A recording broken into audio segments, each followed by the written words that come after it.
介紹有次嘅今季價錢又唔係好貴嘅 brand refresh 第一次 release 嘅3樣 item。咁第一樣 item 係恤衫。咁首先呢一條拉鏈嚟，咁即係嚟自於皮褸嘅呢個拉鏈。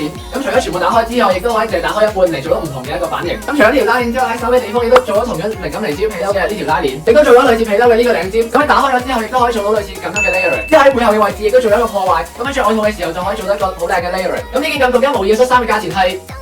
哇！真係太平啦！之後第二樣 item 係西裝褲。咁首先就係將呢個最休閒嘅棉嘅材質拼接入呢個最正式嘅西裝入面，嚟展現 refresh 獨有嘅呢個麻粉味。咁之後喺呢個拼接嘅地方做一啲 cut off 嘅設計。咁除咗呢個位置嘅拼接之外，喺褲頭同埋呢個褲亦都係做一個拼接嘅設計，就可以令到成條褲睇落好似係着咗一條棉褲喺條西裝褲入面。咁之後喺呢個地方做一條咁嘅拉鏈，咁拉開咗條拉鏈之後就可以變成咁樣嘅一條西裝短褲。咁夏天嘅時候亦都可以愛嚟配搭。咁呢條 two way 嘅西裝褲嘅價錢係。